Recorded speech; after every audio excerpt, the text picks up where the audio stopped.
Scenes may not be suitable for very young audiences. Parental guidance is recommended. Ang programang ito ay naglalabas ng sensitibong eksena at impormasyon.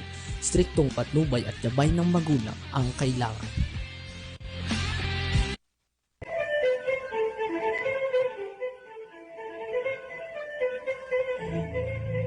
Babaeng migrante, may kakampi ka. Programang nagtataguyod, kikilala at magbibigay halaga sa mga babae, ina, asawa, kapatid at anak na nakipagsapalaran sa ibayong dagat sa adhikaing mapabuti ang kalagayan ng kanilang mga mahal sa buhay. Babaeng migrante, may kakampi ka. Programang hatid ay makabuluhang pagsasabula, talakayan at impormasyon. Handog sa inyo ng kapisanan ng mga kamag-anak ng migranteng manggagawang Pilipino. Babaeng migrante, may kakampi ka.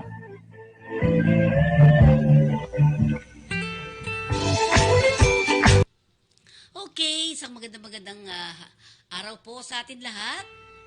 Tayo po ngayon ay nandito naman sa ating babaeng migrante, may kakampi ka. Tandaan po natin na hindi naman puro sa babae lang po ito.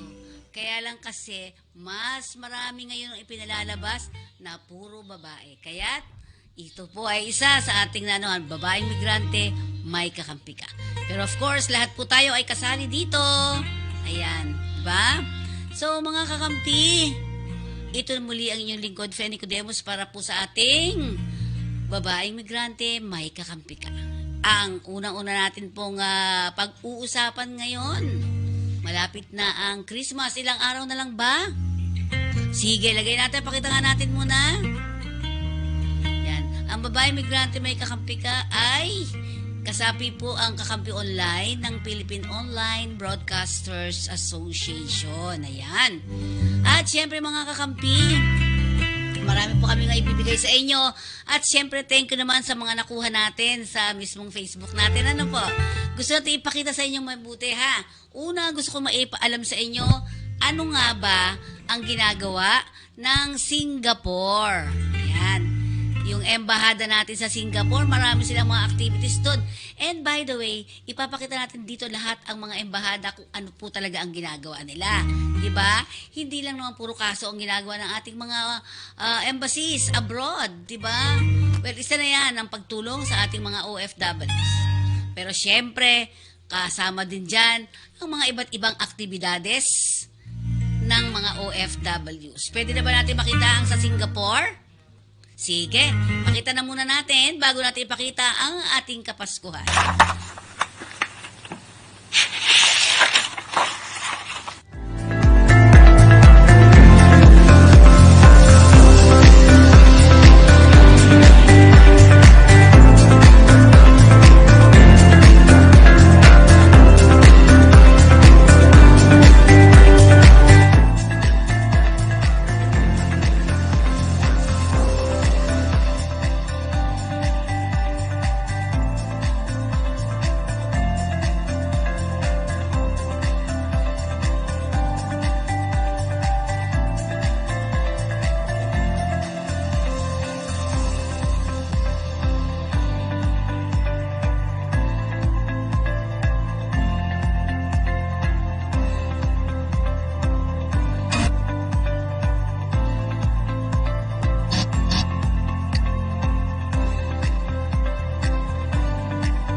ayun, nakita niyo naman, isa sa mga activities na ginagawa ng ating mga polo ay yung mga ganong activities, di ba? So, napakaganda po niyan. Para ako, ang sinasabi nga natin mga kakampi lagi po yung tatandaan na pag kayo ay naging OFW, dapat kayong pong lahat ay magpatala o magpa-register sa ating mga polo. Diba? Kasi, para alam nilang nandun kayo. At kung pwede, sa pagre-rehistro na yan, join forces din. Sumama tayo at mag-join tayo sa mga ganitong klase, mga activities, di ba? Para kayo ay, ang daming iba't ibang ginagawa, pati pagluluto, nakita nyo naman po kanina, di ba? Marami ang pwedeng gawin ng ating mga polo, di ba? Ng ating mga government officers dyan sa labas ng bansa. Tulad ng ipinakita namin sa inyo. And thank you po sa polo, di ba? At ito'y nakita natin sa Facebook, di ba? So ilan yan po sa mga dapat nating titingnan at lagi po nating tatandaan. Hindi tayo mabubuhay na tayo lang, solo lang tayo. Kailangan natin magre-report din tayo. Since ang Singapore ay medyo maliit lang na lugar, di ba? So, pwede tayong pumunta sa ating embahada doon, sa ating polo, para mag-join doon sa kanilang mga ginagawa. O, di ba? So, ayan, antabayanan niyo, parati tayo maglalagay ng mga ganyang activities para kayo lahat ay mabigyan niyo ng pansin. Ano bang ginagawa ng polo natin? Ano bang ginagawa ng mga embahada natin dyan sa inyong mga kinararoonan, di ba? Hindi lang naman po pagsagot sa mga problema. Maraming iba't ibang activities ang pwede nyong salihan dito sa ating mga embahada, sa ating mga polo offices, yan. Even yung mga OWA offices dyan po sa iba't ibang lugar ng inyong kinaroroonan ay andyan ang ating mga embahada, di ba? So, ayan, isa lang pa lang po yung pinapakita natin ngayon, di ba? Pero ano pa isusunod natin? Sabi nga, para maging isang leader ka naman, ayan, ang partner natin with Brits Rebo, paano ba maging OFW winner? Paano nga ba tayo magiging leader? Yan, tandaan po natin, paano tayo magiging leader sa isang grupo. Ating tingnan at tunghayan kung paano nga ba maging isang ganap na leader at maging winner tayo. O, di ba? Yan, sige. We have to understand the definition of being a leader. Minsan po akala ng tao, basta may posisyon ka, leader ka. Alam niyo ba, may mga tao walang posisyon pero leader sila. Maraming mga tao taas ng posisyon but they make very bad leaders. Ang ibig sabihin po ng leader is the ability to influence others towards action. So, paano mo sila mai-influensyahan sa inyong komunidad o kaya sa mga ibang tao? First, you show them what you are doing. Ibig sabihin, this is leadership by example. The best way for people to learn is to watch and to see and to study your movements and your behavior and yung pananalita, your skills, your competence. So, as you do so, people begin to be influenced by you. Leadership is not control. Management control yan. Leadership, ini-influensyahan mo sila. So, the purpose of inspiring them in your community or with Kapo OFW is for them to see that you are living a inspired life. So, yung buhay mo maayos, they all want to have a part of that. So, I would like to suggest that you have to work harder on yourself than you do on anything else so that you become, ang nag-motivate sa iyo is, leader ako nakakahiya naman. Kung hindi tama yung pamumuhay ko, wala akong karapatan mag-lead. But when you are motivated by the fact na I have to have something that I can help other people, and so I have to do things right, I have to say the right things, do the right things, and continue to be a right person, so that's the way you can influence your people. Thus, you become a leader. OFW ka, winner ka, talaga.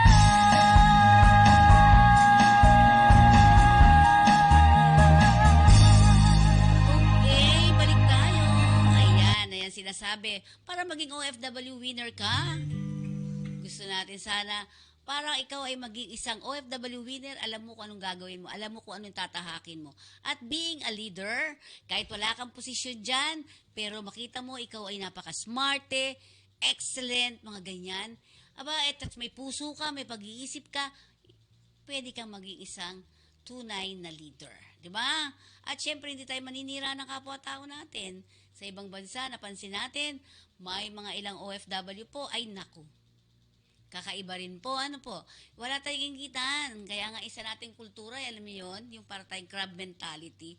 Hinahatak natin ang mga ibang mga tumataas ng konti, di ba? Gusto natin, ganyan, tayo ang mauna. Pero hindi, dapat hindi po ganun, di ba? So, at gusto ko ipakita sa inyo, ano nga ba ang dapat tingnan natin sa mga lakbay. Dito sa Alakbay Marinero ay nakita natin at paalala nila sa atin. Tingnan natin po mga kakampi. Kaya kung ang mapapangasawa mo, dalaga o binata, ha? Ay OFW o seaman, magtrabaho ka, magplano ka magtrabaho, magnegosyo ka, huwag kang maging dependent lang na yung asawa mo, 2 months ka lang nakakasama at nag-e-enjoy sa bawat taon, tapos 10 buwan na sinisiklot-siklot ang mga alon sa gitna ng dagat. Kung talagang mahal mo ang asawa mong seaman, huwag kang maging dependent lang. Magtayo ka ng tindahan, mag-buy and sell ka, magnegosyo ka. Kung meron kang mga anak na inaalagaan pa, na kailangan nasa bahay ka, marami na ngayon na home-based negosyo. Imbes bumili ng mga alahas at mga sapatos, bumili ka ng magandang computer, maghanap ka ng magagawa mong negosyo online. So, naku, pastor, hindi po ako marunong mag-online. Maging alipin ka habang buhay. Sige, ipaalipin mo ang asawa mo habang buhay dahil ayaw mong mag-aaral yung online. Gusto mo mag-makeup. Ganun. Kailangan marunong ka maghanap buhay. Couples, families all work hard and cooperate to remain free and to be together. Pag meron kayong part of the family na ang tagal-tagal lang nagtatrabaho abroad, hindi makauwi-uwi, may kasalanan din kayo doon. Baka sobra kayong gumastos o hindi kayo tumutulong kumita. Proverbs 12:24, work hard and you will be a leader. Be lazy and you will end up a slave. Or kung hindi ikaw maging slave, yung tatay mo, yung nanay mo, yung asawa mo, magiging slave forever pag lazy ka. At may mga ganyang kapatid, ang bata-bata mag-aasawa, wala malang pambili ng gatas. Sinong hihingan? Yung kapatid na OFW. Siyempre, pagkatapos ng gatas, lalaki na yung bata, mag-aaral na. Kanino hihingin ng pangmatrikula? Kay kapatid na nagtatrabaho or OFW. At hindi na matatapos ang pasa ng taong ito at hindi uuwi dito hanggang hindi isang malamig na bangkay o sobrang tanda na. Nanakawan na siya ng buhay. Absent siya sa lahat ng birthday, lahat ng pagtitipon, lahat ng graduation, lahat ng mga kasiyahan. Dahil hindi na siya makauwi-uwi sa gastos ng kanyang mga sinusuportahan. Is that the way to love people? Everyone should contribute to the group income by making or earning or at least helping and saving money.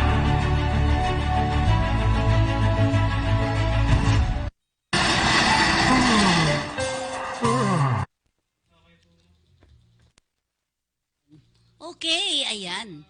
At sabi natin ay, tama yung sinasabi ng mga tagalakbay marinero di ba? Bakit? Bakit pa nag-abroad? Sabi nga din ni Sir David, di ba? Ang pag-abroad ay tinutuldukan, di ba?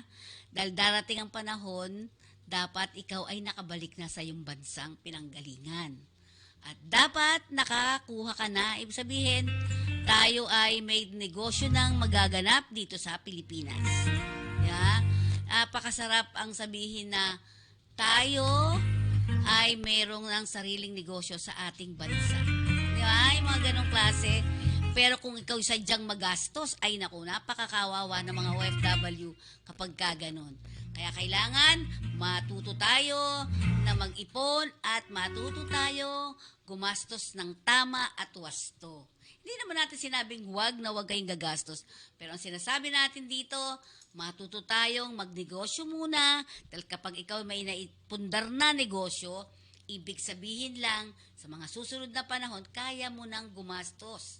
Ang pamilya nga, sinasabihan din natin, kanina ko maririnig yung sinasabi ng mga tagalakbay, marinero.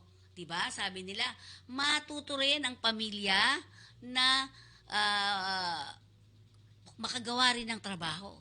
Hindi pwedeng tayo ay aasa ng aasa lamang sa ating mga OFW na kanilang pinadadala. Diba?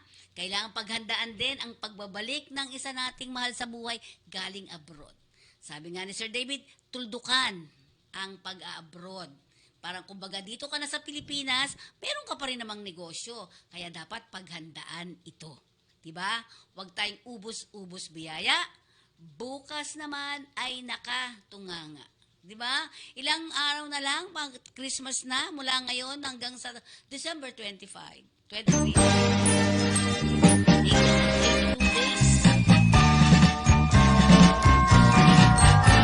Pasko na naman, okay tuloy ng araw.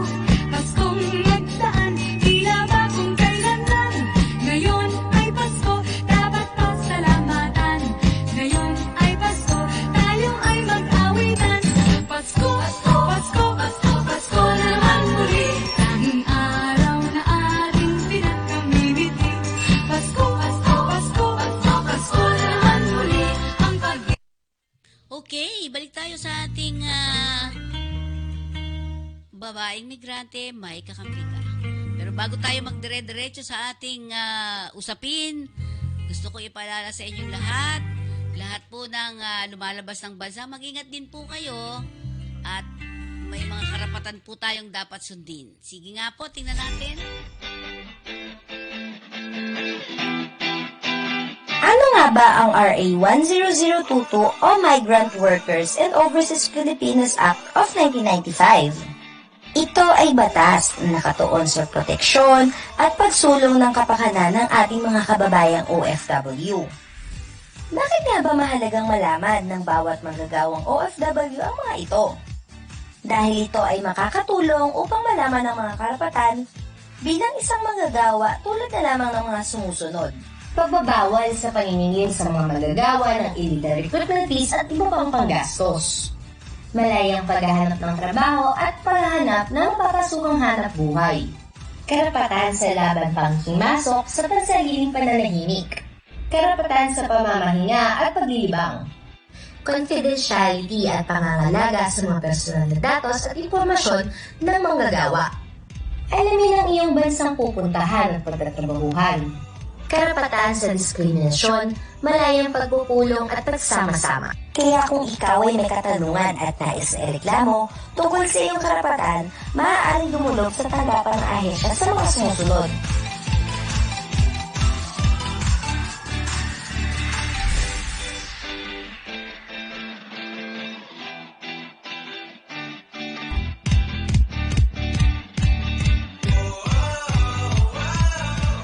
Ngayong alam mo na ang kalagahan ng iyong karapatan bilang isang manggagawa, huwag hayaan na ikaw ay busuin at ipaglaban ang iyong karapatan.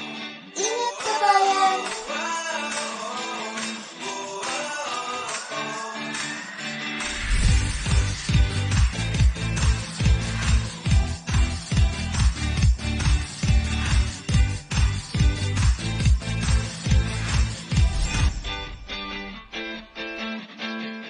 Kumusta? Paalis ka na ba? Kung paalis ka na, kabayan, siguraduhin mo ang iyong kontrata. Tandaan mo, kontrata ang importante sa lahat. Ano nga ba ang kontrata? Ang kontrata ay kasunduan ng OFW, ng employer at ng ahensya. Ito ay pinipirmahan ng OFW at ng illegal na kinatawan ng ahensya bilang patunay na sila ay nagkakasundo sa nakasaad sa kontrata na may kinalaman sa pagtatrabaho ng OFW sa magiging employer nito. Bakit mahalaga na may kontrata? Ang kontrata ay isang proteksyon ng mga OFW dahil nakasaad dito ang kanilang mga karapatan, katungkulan, kalagayan ng pagtatrabahuhan, termino ng kontrata at benepisyo ng OFW. Ang di pagsunod sa kontrata ng sinumang partido ay isang paglabag sa batas at maaaring batayan ng paghabla ng kaso.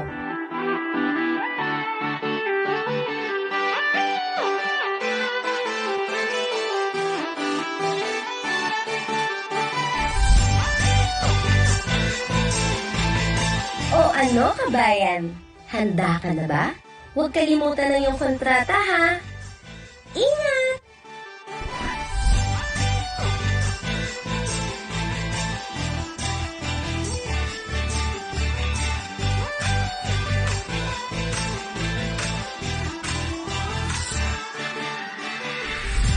Ang human trafficking ay isang makabagong paraan ng pang-aalipin. Ito ay paglabag sa dignidad ng tao. Ito ay isang krimen. Ang human trafficking ay ang pagkuha at paglilipat ng tao sa pamamagitan ng dahas at panglilinlang upang pagsamantalahan sa paraang prostitusyon, pornografiya at iba pang uri ng sexual na pananamantala, pang-aalipin o sapilitang paninilbihan, mail order bride o pag-aalok ng kasal sa isang dayuhan at ng Filipina na may kapalit na bayan, pagtanggal at pagbebenta ng mga bahagi ng katawan, pagkuha at paggamit ng bata para sa ilegal na gawain, kabilang ang pagsali sa mga armadong pakikibaka, o pag-aampon ng bata upang sila ay pagsamantalahan. Sama-sama nating labanan ng human trafficking. Laban kontra human trafficking ay laban nating lahat. Tumawag o mag-text sa 1343 Action Line o dumulog sa anumang ahensyang miyembro ng Interagency Council Against Trafficking.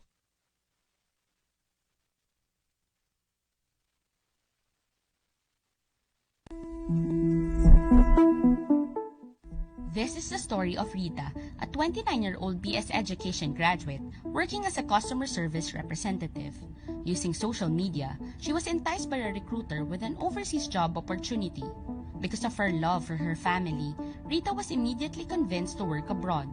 But little did Rita know that she was already becoming a victim of human trafficking. At the airport, Rita's recruiter instructed her to pose as a tourist. She was provided false hotel bookings and a fake return ticket. Upon arrival overseas, she was taken to an unknown destination where she was forced to engage in a different job, online scamming. Rita was instructed to create fake online accounts to scam other people into investing in cryptocurrency. The same incidents were reported by hundreds of young professional Filipinos. There, they suffered both physical and mental abuse such as being whipped, electrocuted, prolonged solitary confinement without food for days, and being threatened to sell their organs or be killed. These experiences were narrated by Rita and other victim survivors rescued and repatriated who share similar fate and trauma with their employers. In response, the Interagency Council Against Trafficking, or the IACAT, has intensified its efforts to further prevent human trafficking. Originating in 2010, the Philippine government created guidelines to standardize the inspection and clearance of international-bound Filipino passengers. Its purpose is to prevent human trafficking and protect Filipinos from illegal recruitment. The guidelines also aim to capture emerging trends in the trafficking of persons. As of April 2023, the Philippine government monitored over 2,200,000 Filipino departing passengers abroad. Out of those international-bound Filipino passengers, 99.5% were cleared to depart the country. The remainder were flagged for showing fraudulent, falsified, or tampered documents, misrepresentation, or were identified to be potentially trafficked persons. Filipinos who fall victim to human trafficking such as Rita are provided by the Philippine government with repatriation, welfare assistance, psychosocial assistance, and legal assistance. Together with 11 other Filipinos, Rita was safely repatriated home by the Philippine government and now has the chance to live a normal life again. With these continued efforts against trafficking in persons, the IACAT appeals to our fellow Filipinos to rally behind our mission to combat human trafficking. This is the story of Rita, and this could be your story. Lahat naman tayo nangangailangan ng pera. Yun, lagi isipin din na yung too good to be true, huwag natin papatusin kasi mapapahamak lang tayo. May mga bagay naman talaga na maganda yung income, pero siguro dumaan tayo sa tamang proseso. Yung mga permit, i-check niya kung legal, kung approved ba siya. Ignorance to the law excuses no one. So, hindi natin pwedeng sabihin na hindi namin alam. So, may Google, research natin. Together, let's end human trafficking. Gabay sa paglalakbay, be smart when you depart. A reminder from the Interagency Council Against Trafficking. Okay, 82 days na lang at Christmas na. Ayan. So, Ayan.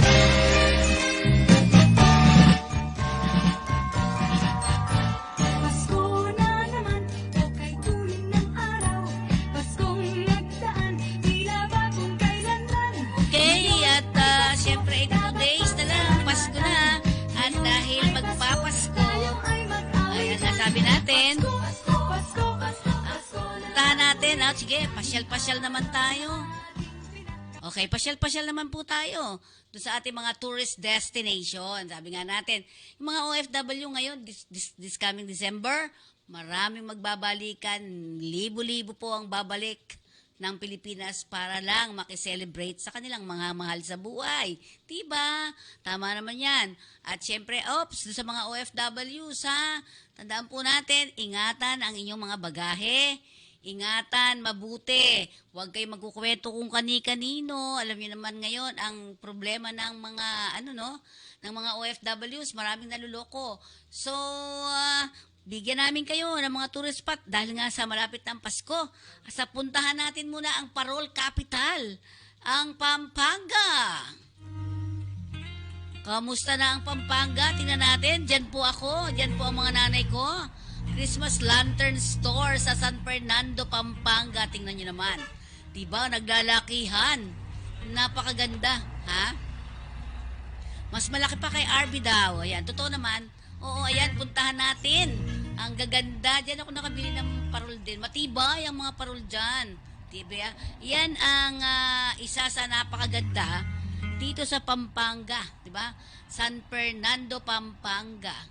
Naglalakihang mga parol, nagniningningang mga parol. Parang sinasabi niya kahit wala tayong pera, mapera kayo. Ibang klase, di ba? Nakita nyo? Puntahan po natin yan sa may San Fernando, Pampanga. Ayan, ang Parol Capital ng Pilipinas. Ang gaganda, hindi naman siya ganun kamahalan. Ang sabi nga po, kung gusto ninyong makamura, ngayon na kayo bumili. Kasi pagka pumasok na ang November, ayan, lalo na pag December, kukumahog na ang lahat. So, ayan. Along the way, marami rin kayo makikita dyan Alam ko, RB, merong isang lugar na pinupuntahan ng mga tao. Diba? Hindi yan along the way yan. Yung isang parang tourist spot talaga doon sa kanila. Anyways, ayun. So, doon sa mga bibili ng kanilang parol, puntahan natin ang San Fernando, Pampanga, ang Parol Capital ng Pilipinas. Alam niyo, pag magpapasko, naglalabasan ng malalaking parol dahil sumasali sila sa mga contest. At alam ba ninyo, tourist spot na rin yan ngayon. Dinadaluhan, pinupuntahan ng iba't ibang iba't ibang mga turista. Diba? At tayo ay maging turista sa sarili nating bansa. Yan, diba? Maganda. So, sige nga, tingnan natin naman ang isang destination pa. Malamig na ang Vermont. Kaya pag pumunta tayo doon sa aking babanggitin, ay mas malamig. Sige, tingnan natin.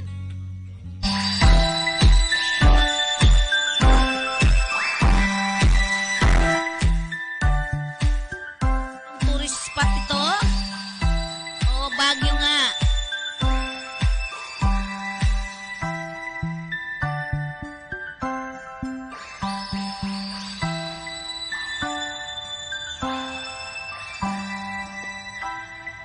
Ang ganda ng Baguio. Ito yung stone Stone house ba? Tawag dyan? Oo, ang ganda, pinuntahan na rin namin yan. Pero sabi nila, close daw ito ngayon kasi parang delikado. Pero ang ganda niya, ayan. Ayan, mga sisiwit bird. Iba ata ito. Diba? Ayan.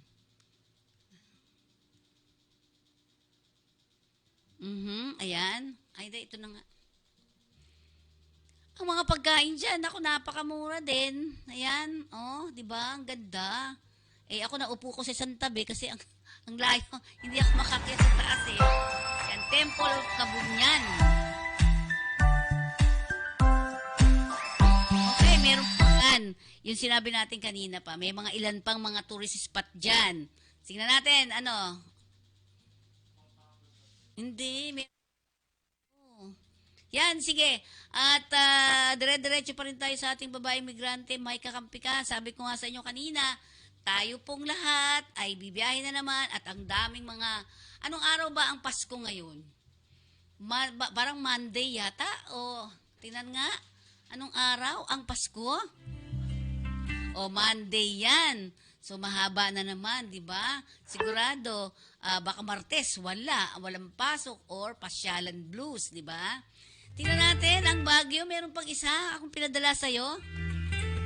Okay, ang Baguio ay napakaraming umakyat dyan pag Bermant din. Bukod sa summer, may pumapanik pa dyan kasi kami nung pumanik kami dyan. Pasko talaga kasi gusto natin maramdaman yung lamig.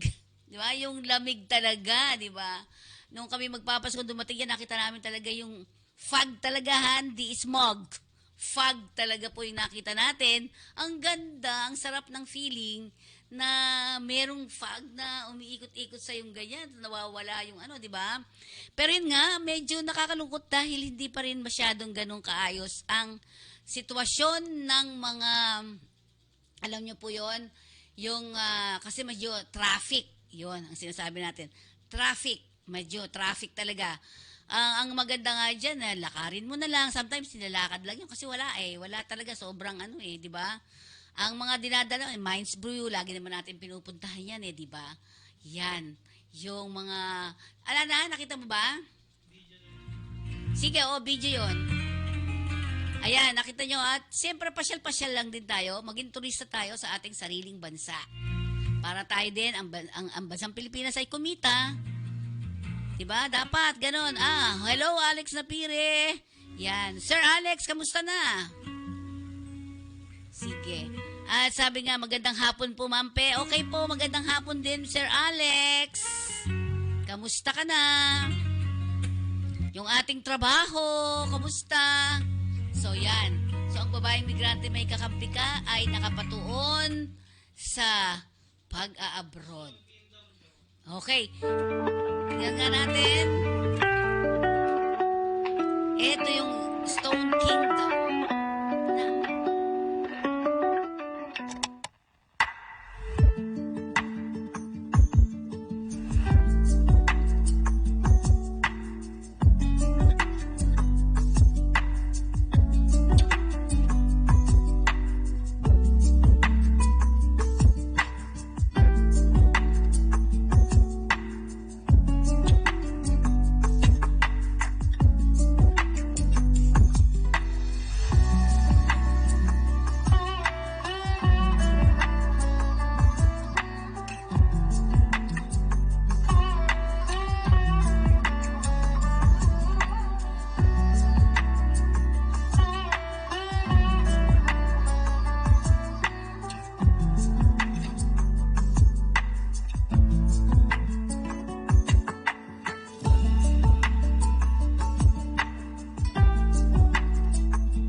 Lorna, kasi medyo maigi kung link sa ating mga kababayan doon. Pero yan ang kabuuan ng Stone Kingdom.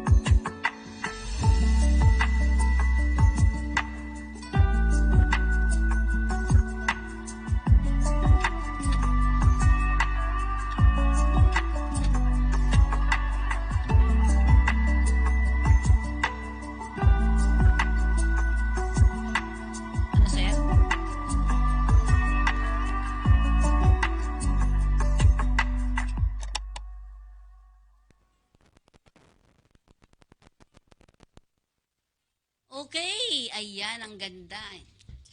Programa. Okay, ayan. Nakapunta na ba kayo dyan? Sa Ma'am Lorna, hindi pa raw nakakapunta. Nasa Taiwan siya ngayon. Ayan. Sabi nga natin, Ma'am Lorna, tayo ay maging turista sa sarili nating bayan. At least tayo ay makakapag-contribute sa ating bansa, no, 'di ba? Ayan. Ganyan kaganda ang Stone Kingdom. Di ba? Ayan. Di ba? Siya. Okay. Siyempre batiin natin muna Miss Lorna, Sir Alex, kamusta na kayo dyan? Ayan, di ba? Sabi nga niya Sir Alex, tuloy-tuloy pa rin po ang pagtulong sa ating mga kababayang OFWs. Alam ba ninyo, sa lugar dyan sa Lingayen, ang dami rin po dyan na tumutulong para sa mga OFWs. Ganoon din naman sa lugar nila Sir Alex na Pire. Tuloy-tuloy pa rin ang programa nila. Lalong-lalo na kay Vice Mayor nila dyan, di ba? So, Sir Alex, kamustahin mo nga ang ating mga ginagawa nyo dyan sa inyong lugar? At syempre, watching from Taiwan, Lorna Capunes, di ba? Ayan. Fritz Rebo, ayan, di ba? Kamusta naman ang mga trabaho ng mga taga Fritz Rebo? Sabi nga ng mga taga Fritz Rebo, ang pag-abroad ay pansamantala lang. Dapat ito ay tinutuldukan. Sa pagtuldok na yan, dapat naman, pag tinuldukan mo, merong kapalit naman yan pagdating dito sa Pilipinas. Maghanda tayo para sa ating kinabukasan. Yeah? So, ayan po ang sinasabi natin. Hindi nakita ni Miss Lorna kanina yung ating pinakitang mga parol, di ba? Okay, tingnan natin naman.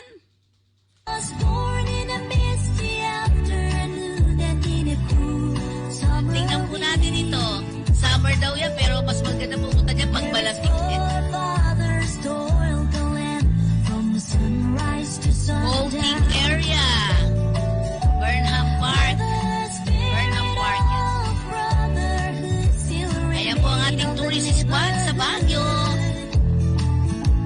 Puntahan natin ang Baguio. Ito, medyo pasyal-pasyal ang Burnham Park.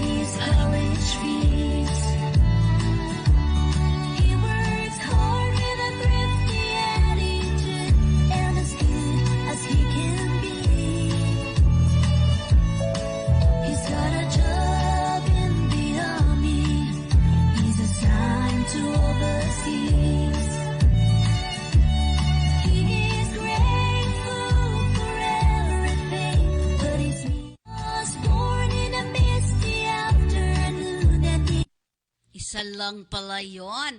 Pero ang daming papupuntahan dyan. Naku, kaiba-iba lahat. Napakarami nating pupuntahan dyan sa lugar na yan. Okay, ang sinasabi nga natin, dapat tayo mismo ay maging turista sa ating bansa. At hindi naman ganun kamahalan din di ba? Ipon-ipon lang tayo. Yung iba nagsisavings, di ba? Galing doon sa, hindi natin iasa pa yan sa ating mga mahal sa buhay, di ba? Yung mga ganon. Yun ang sinasabi natin, kaya dapat, kung gusto natin mamasyal, magtitipid tayo ng kaunti, ng sintron natin, hihigpitan ng kaunti. Sa paghihigpit na yan, yun, di ba? So, nakuha natin ang ating trabaho. Tingnan nga natin ang ating mga trabaho dito sa ating babaeng migrante, may kakampi ka? Trabaho. Manood po kayo, iba't ibang klaseng trabaho ang inyong makikita dito. At tatandaan natin ha, dito sa Kakampi Online, wala pong placement fee lahat ang binabanggit natin dito ha. Ayan, ang Renzol Recruitment. Ayan, job opportunities po ito in Kingdom of Saudi Arabia. Nest Global Talent. Ayan.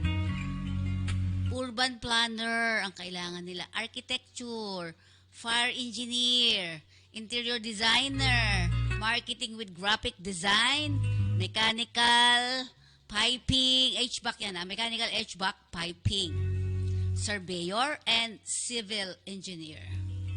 For manpower pooling po muna uli ha, sasabihin natin sa inyo, kailangan daw naka 8 hanggang mahigit siguro na taon ay related ang experience nyo in oil and gas or petrochemical sector. Bachelor degree, graduate po kayo dapat. Working experience in GCC. Diba? At siyempre, background niyo Saudi Aramco project is an advantage. Yung karamihan sa mga pupunta sa Aramco dati-dati, ayan, nandiyan po kayo. Apply na po kayo. Diba? Ano ang mga kailangan? Siyempre, of course, the passport number, yung pangalan ninyo, middle name, birthday, at mobile number. Okay? So, saan mag-a-apply? Send your CV. Send your CV along with your diploma and supporting document to this email, cjpili@renzol.com. Saan ba matatagpuan ang Renzol? Unit 305 and 309, 3rd floor, Panorama Building, 825 EDSA, Barangay South Triangle, 1103, Quezon City, Philippines. So, apply na po kayo dyan. Ayan. Next po natin. Okay. Renzol pa rin again. Ang Nest Global Talent is looking for, ang dami nito. Pero bawat isa niyan ay 2 tao lang ang kailangan. 2 per position. Operation Engineering 4, Engineer 4, or mechanical engineer, maintenance, electrical technician, assistant engineer contract advisor, reliability, maintenance engineer, mechanical inspector, civil inspector, rotating equipment, maintenance engineer, corrosion engineer, chemical engineer yan. Puro mga engineer ito, electrical power system engineer, ayan. Measurement engineer, mechanical maintenance, senior machinist technician, senior electrical technician, senior vibration technician, product quality control engineer, electrical construction engineer, project engineer, and inspector engineer. Again, manpower pooling only ha. Filipino male applicants only. Bachelor degree in engineering is required. Related work experience and training education background. Technical and soft skills and represent a professional personality. Okay, again, apply to cjpili@renzol.com. Wala po tayo sa RRX? Ulitin natin, no placement fee, no processing fees, no salary deduction. Naintindihan po ba natin yun? Kaya ang Renzol ay matatagpuan sa 305 and 309. 3rd floor, Panorama Building, 825 EDSA, Barangay South Triangle, 1101, Quezon City, Philippines. Tama ba? Taas mo konti. 1103? 1103. Ayan. Quezon City. Ayan po ang ating mga trabaho ni Renzol. Kailangan po nila yan. Okay, next natin. Yan.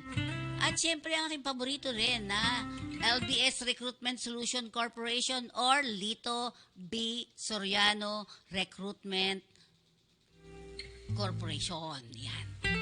King Pad Military Medical Complex. So, ang kailangan nila ay registered nurse. Ang salary is 6,000 Saudi Riyal. Magkano ba yon?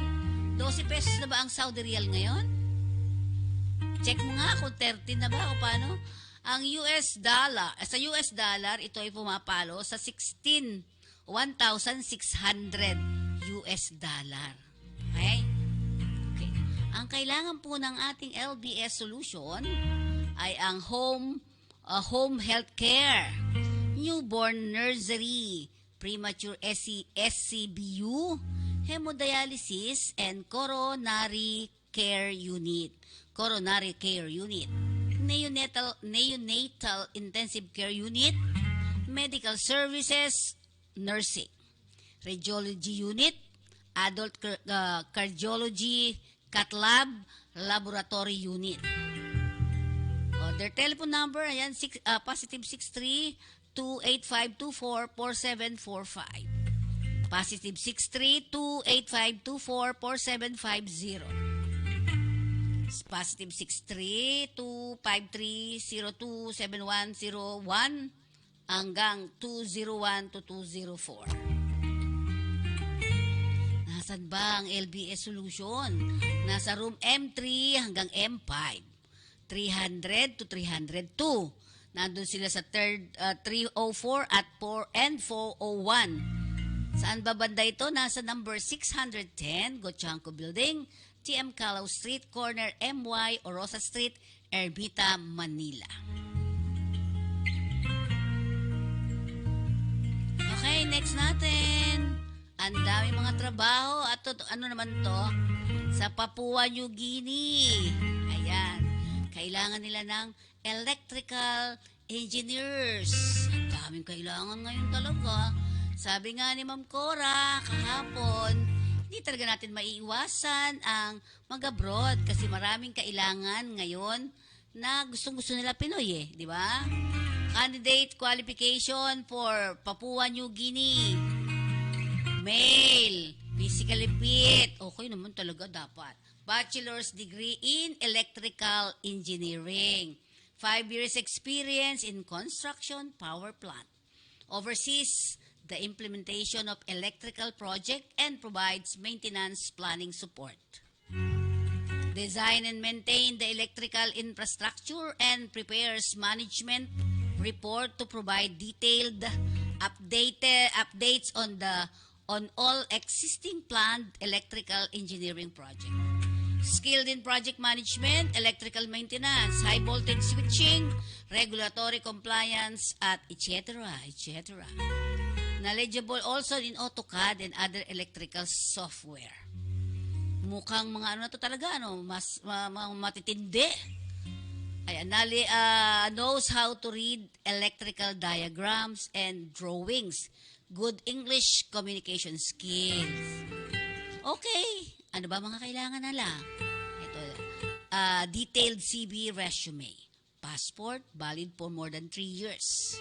NBI clearance with no records on files or no derogatory records on files, remarks, and PEOS certificate. Okay? Ayan ang mga trabaho. So, saan natin ipapadala ito? Ang resume ay ipapadala sa resume@ipams.com. Your name and position na inyo pong ina-applyan. Saan ba matatagpuan ang ating ang ating IPAMS? Nasa 723 Aurora Boulevard, New Manila, Quezon City. O tatandaan lang natin manpower pooling po muna ito. At beware, wala po kayong ibabayaran dapat. Yan ang maganda sa lahat. Kapag kayo may binayaran agad-agad, ay hindi po yan totoo, hindi po yan legal. Okay? Next natin. Ayan. Ang ating HRD. Yan. Ayan naman ang HRD. Gusto niyo ba magtrabaho sa Australia? Ang HRD ay nasa 3rd floor, Jemerson Building, 1618P, Hidalgo Lim, sa Malate, Manila. Tingnan din po ninyo ang kanilang www.hrdemployment.com. Mga trabaho sa Australia, kailangan nila ng heavy diesel mechanic fitter. 100 po ang kailangan nila dyan, Heavy diesel mechanic fitter. Mobile diesel fitter, Auto electrician, 60 ang kailangan. High voltage electrician, minimum qualification must have at least 3 years or related work experience. Preferably ang inyong experience ay ex-abroad dapat kayo. Must have good English communication skills. Must have completed at least 1 year of college education. Okay, you can send your updated resume to cramailforward@gmail.com. Ang starting salary is 39.33 per hour. Per hour po ito ha, hindi po ito isang araw. Per hour. Okay? No fees in any form and purpose will be beware of illegal recruitment ha. Ito po lahat ay approved job order. At tomorrow ay may pirmahan ata. Ako na ako nagkakamali. May invitation din tayo sa DMW. Kasama po dyan ang HRD at ang, ano ba to? Itong HRD, may pirmahan sila di ba? Okay, next natin. At siyempre nangangailangan din ng Delta Beer. Talaga. Mga cleaners, ang dami pong kailangan sa Saudi Arabia. Yan. Asan ba ang Delta Beer ngayon? Nandito pa yan sa may bandang Buendia. So, mga kinakailangan po ninyo na magtrabaho bilang cleaners. Ayan, madali-dali. Saudi Arabia po ito. Okay? So, magpaalala muna tayo.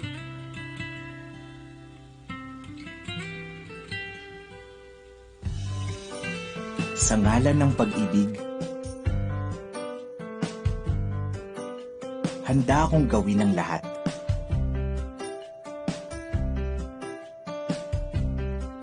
Handa akong ibigay ang lahat. Mapadama lang ang tunay na pag-ibig sa'yo. Kaya sa ngalan ng pag-ibig, tutuparin ko ang ating pangarap.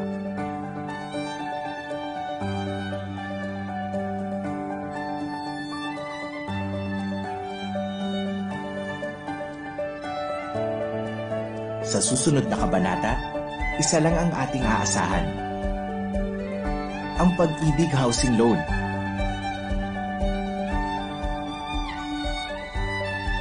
Ano man ang ating pangangailangan,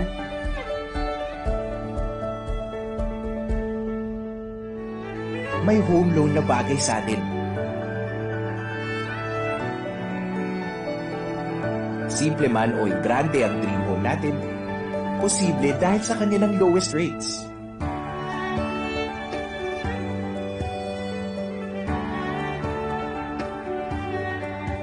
Pangmatagalan ang ating samahan dahil hanggang 30 years ang payment terms. Pasok sa kaya nating bayaran.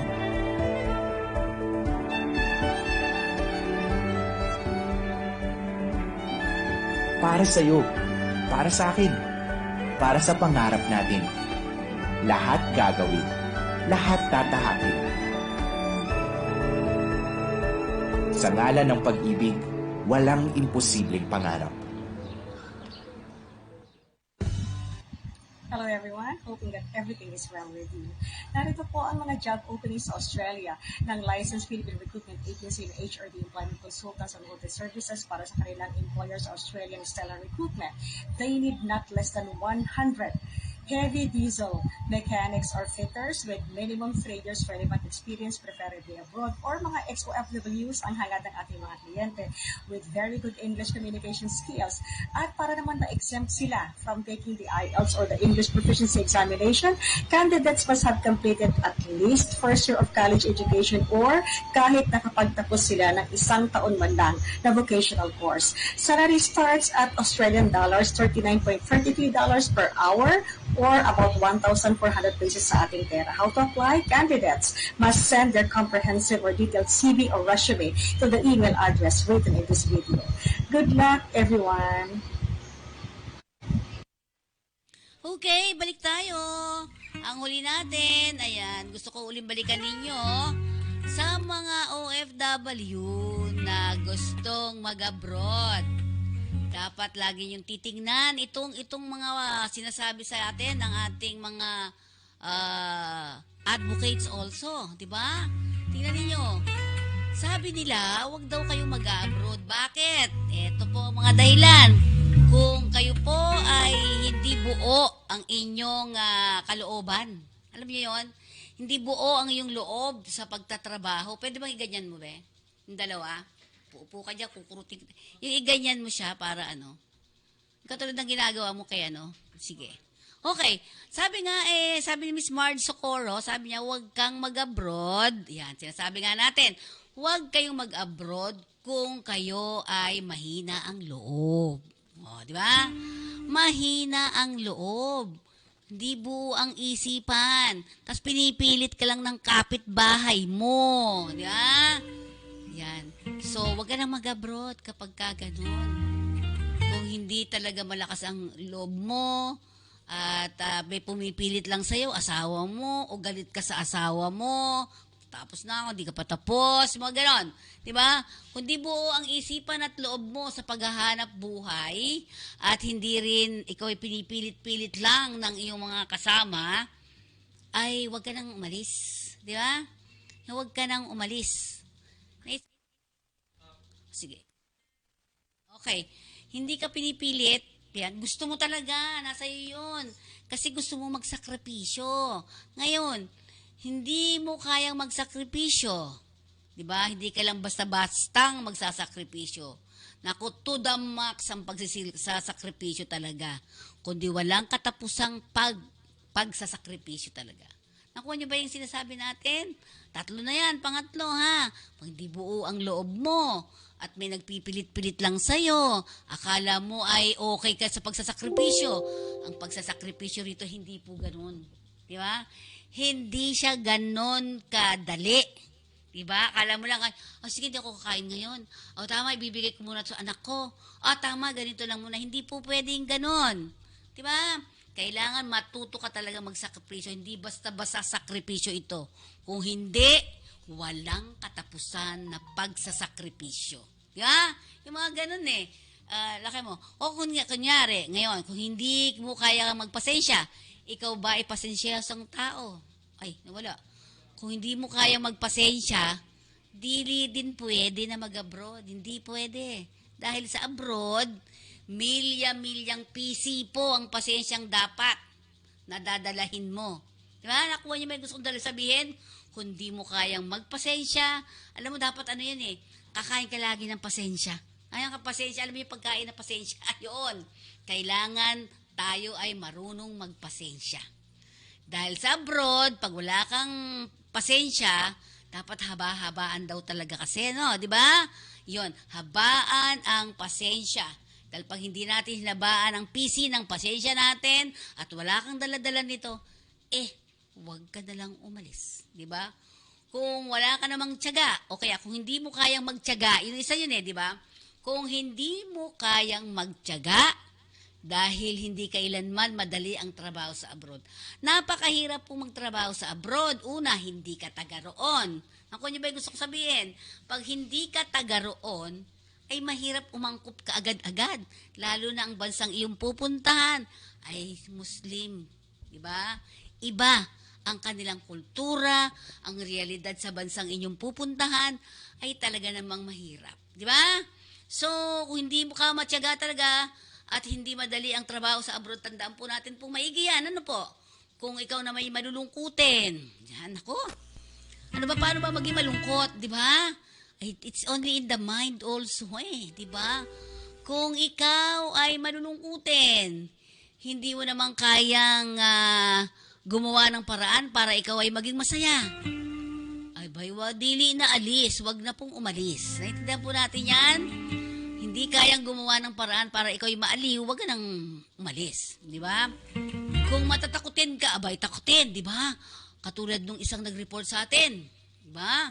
Tinawag siya, nakahubad daw yung employer niya. Kung di ka naman niya ginagalaw, wag, di ba? Kasi sometimes, ganun talaga minsan ugali ng mga employer na yan, yung lalo na sa Middle East, di ba? So, kung ikaw ay matatakutin, dahil sa abroad, marami kang maririnig na hindi ka nais-nais na kwento. Ngunit, kung ikaw ay mabilis maapektuhan, tandaan, ang trabaho sa labas ng bansa ay hindi po ganoon kadali. Tandaan mo, trabaho ang pinuntahan mo, hindi ang mga chika o kwento. Naintindihan ba natin yon? Kaya dapat, ito, pinakita ni ni RB, tingnan nyo, di ba? Huwag kang mag-abroad. Dahil kung mapapaano ka sa mga kwentong pururot ka, sabi ko nga, di ba? Huwag na. Hindi pwede. Siguro hindi ako pwede kasi nadadala ako ng mga kwento, nadadala ako ng mga negative na yan.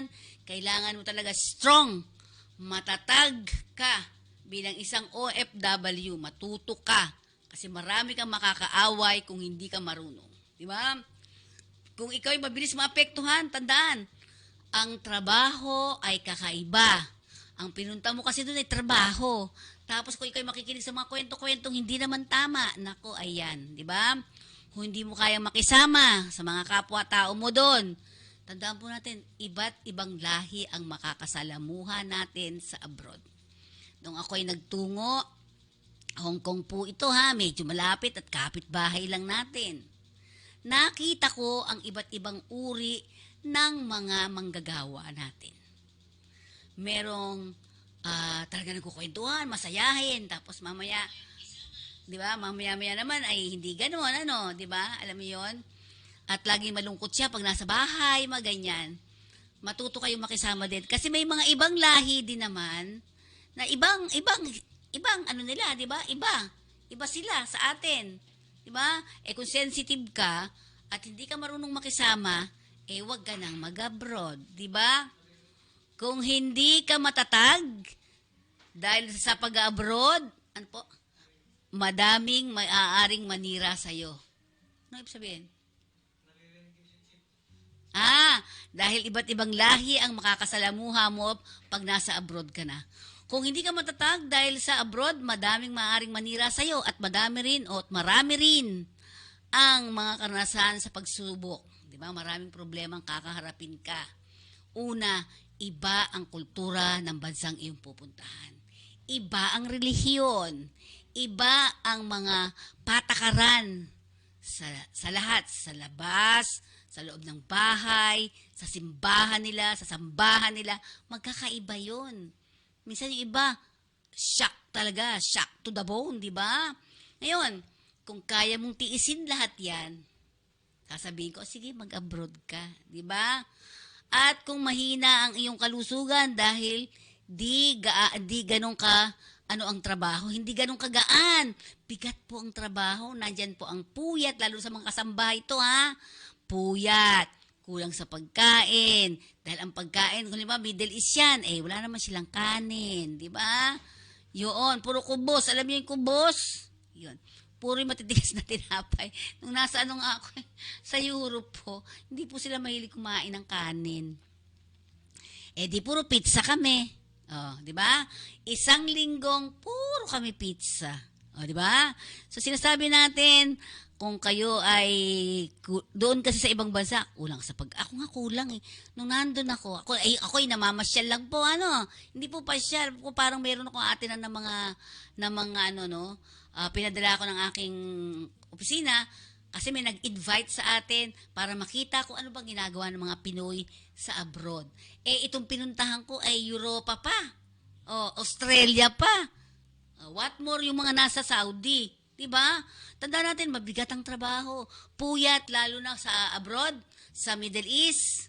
Nako, meron dyang meron dyang fasting moment, di ba? Meron doon. Puyat ka na dahil sa dami ng natutulog ang mga bossing mo. Sa gabi, puro kainan ng kainan. Di ba? Yung mga ganon. Di ba? Yung mga ganyan. Puyat, kulang sa pagkain. Sometimes ang gamot, hindi mo namang kahiyang. Yan yung mga panahon nakalaban natin. Kailangan tayo ay maging sinasabi nga natin, tayo dapat ay maging isang mapanuri at titingnan natin paano tayo mabuhay, madiskarte dapat. Diskartehan ang lahat ng mga bagay-bagay. Sabi ko nga sa isang worry, ma'am, hindi po ako kumakain, hindi po nila ako inaalok. Sino po bang nagluluto? Sabi ko, ako po, ay titikman mo lahat, di ba? Di ba pag tayo magluluto, tayo din ang pag tayo kakain, ayaw na natin kumain kasi natikman na natin na natikman di ba? Yung mga ganon. At dapat At tatandaan natin, meron tayong paninindigan at prinsipyo sa buhay. Dahil sa pag-abroad, tandaan natin, sa pag-abroad po ay napakahirap. So, dapat lagi natin tinitingnan nyo. Huwag yung tingnan yung pag nasa abroad ako, makakapagpadala ako ng maraming pera sa pamilya ko. Tinanong po natin ang ating mga babayan, bakit ka mag-abroad? Yun, tinanong ko yun eh. Kasi po ang yung lingkod ay nagbibigay ng orientation, yung PIDOS nga. Sa mga tanong ko parang 10 years na, more than 10 years na, ako po ay nagbibigay ng PIDOS. Sa papuntang Canada, sa Japan, Saudi Arabia, Hong Kong, yung mapunta dyan, mga Singapore, yan. Ang tanong ko parati, bakit ka mag-a-abroad? Bakit ka mag-a-abroad? Sabi ng iba, para itaas ko. Ganyan sabi nila para itaas ko ang level ng buhay ng pamilya ko. Tama naman, di ba? Tama naman po, di ba? Tama naman po. Bakit tama? Kaya ka nga mag-abroad dahil sa pamilya. Pero ang binabanggit natin, di ba? Ang binabanggit ko dito, kaya ka mag-abroad sa pamilya. Tama naman. Pero dapat, tinutuldukan nga, sabi nga ni Sir David II hindi habang panahon tayo ay mangangamuhan. Diba? Sa susunod na panahon naman, tayo naman ang dapat amo ng ating sariling negosyo. Diba? Mag-isip, paano kikita ng pera sa Pilipinas. Hindi habang panahon, tayo ay nangangamuhan. Sabi ko nga, sa susunod na panahon, ikaw naman ang amo ng sarili mong negosyo. Diba? Yun. Ang sinasabi natin lagi sa inyo. At dapat lagi natin pong tatandaan ito na may hangganan ang ating katawan. May hangganan din ang pagtatrabaho abroad. Darating ang panahon na ikaw mismo ay, anong gagawin? Ikaw mismo ay magsasawa sa trabaho. Di ba? Ikaw mismo ay babalik at babalik sa sarili mong bayan. Magpaalala muna tayo mula sa ating himpilan para tayo magdire-diretso pa rin after this.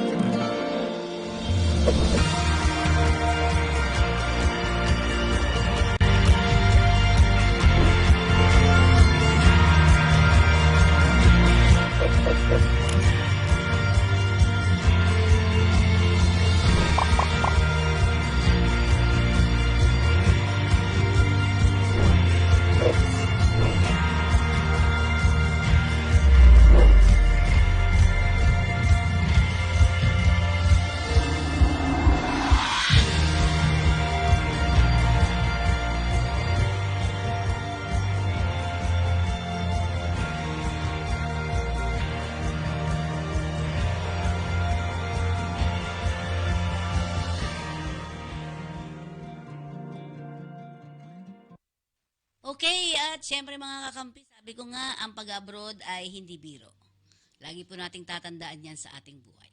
Okay, maraming salamat. Abangan po ninyo sa amin mamaya ang Up Pilipinas sa DWDD. Maraming pong salamat. Bye-bye po.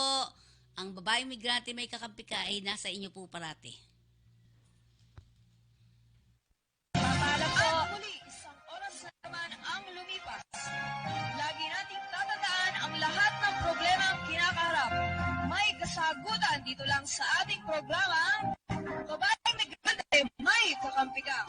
Programang totoo para sa masa. Serbisyong totoo para sa OFWs.